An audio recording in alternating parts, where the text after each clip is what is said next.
So to provide you with an overview of what I would recommend for your array placement, I would take into consideration that if you're doing like an L5 approach for pars repair, your trajectory is going to look like this. So you can see that the spheres are going to be facing up this way, more towards the head. So if I have the camera back here, we're going to have a hard time with what I call line of sight, which is the camera's ability to visualize the spheres.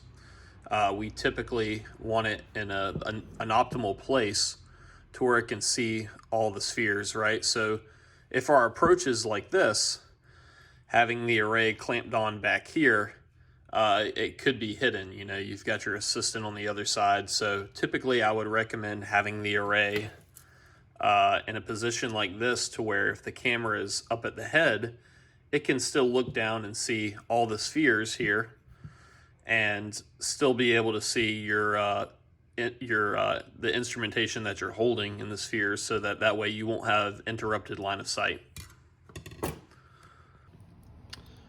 So also to explain better array placement positioning, there are several things to take into consideration. One is where you're going to be working at, right? So again, we established, you know, if you're doing like an L5 pars repair, your instrumentation is going to be like this. So you want your array out of the way. That's the most important thing. I mean, you wouldn't want it too far up because, you know, the spine is a series of joints. And even though it's, you know, your patient is pretty immobile on the bed, you know, getting further and farther from our region of interest doesn't always help us. But certainly I think the most important thing is putting the array in a position where it's going to be completely out of your way, that you're not going to bump it.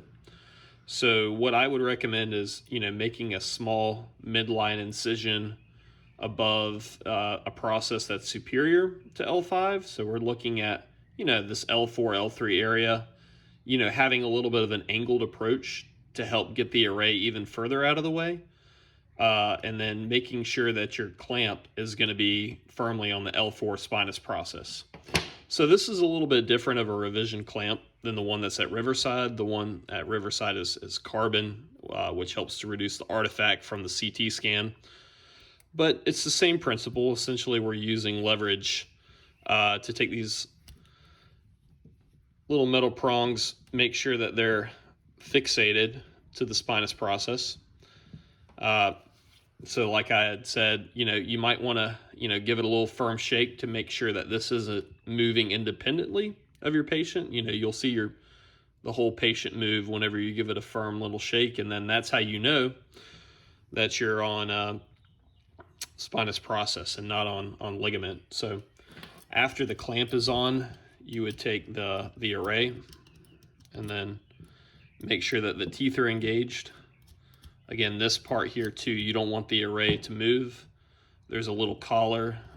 The one at Riverside is blue. It's just like maybe half of a turn, but you also want to give this part a shake too to make sure it's not loose and moving on you.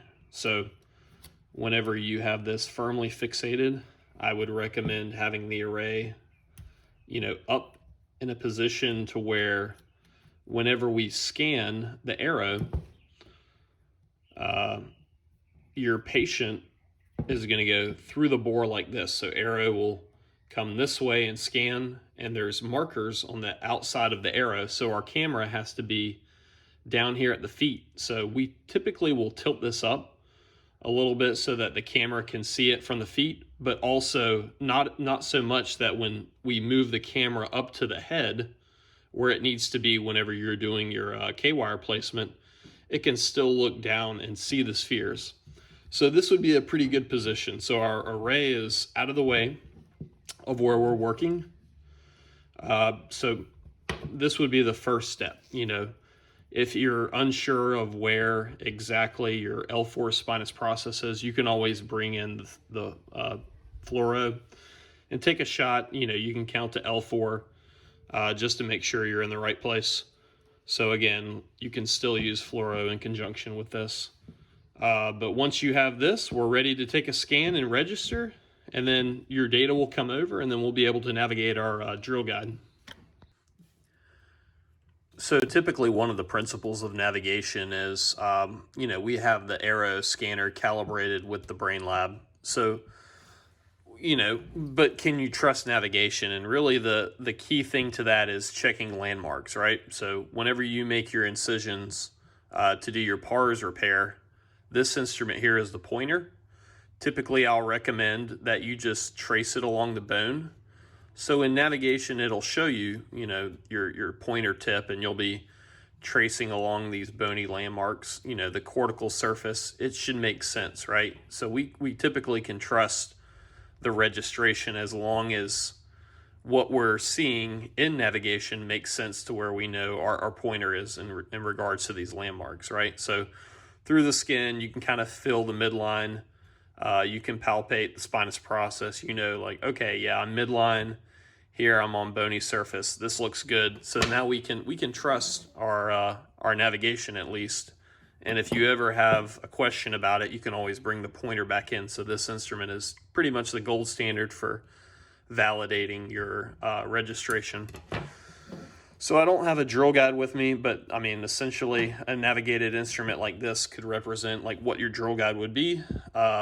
The drill guide will have the teeth on the end like I showed you. It's a 2.4 millimeter cannula. So that should be enough to let your K-wires get through. So typically whenever you have it on bone, the teeth will stay there. So in navigation, you can see both in your lateral and AP images, you'll see this inline image that shows where exactly your instrument is. And I'll give you a video that really displays that. But here you would have a depth gauge that you can set to whatever depth you want. You'll have the drill bit, which won't be navigated. This is just going to track the alignment of your drill bit, but it would go through the cannula of the drill guide. Whenever the depth stop reaches the back of the depth stop nut, then you'll know that you're however deep you set your depth gauge to. Like if you want to go 20 millimeters, that's fine. You would just set the depth at 20. Drill, and then you'll take the drill out and you'll hold this in place. You don't want this to migrate just yet until you put your K-wire down through the cannula. Typically, you want to know that your K-wire isn't hitting bone here at the surface. So it wouldn't hurt to mark your K-wires to know that as you pass them, when that mark goes past the depth, that you're now seated into bone. Another way that you can confirm this is just having the fluoro in there. You could take one shot just to make sure that your K-wire made the pass through your drill pathway. But typically, if your drill bit is 2.4, the K-wire is a little bit smaller. I really don't see it, not going through the hole because it'll be a little bit larger. So pass the K-wire, and then from here, you'll pinch the K-wire. You'll move this up. You make sure your K-wire doesn't get pulled out. You'll pinch the K-wire here, take your drill guide off, and then you're ready to take your cannulated tap over the K-wire and tap then. In summary of everything that we've covered so far, I just wanted to provide an overview of what this would look like in a clinical setting. So here we have the camera at the foot ready for registration.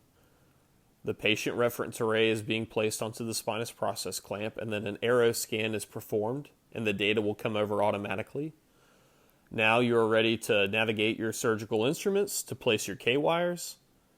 After your K-wires have been placed, you can do a post-operative scan again just to confirm that placement looks good on the final scan.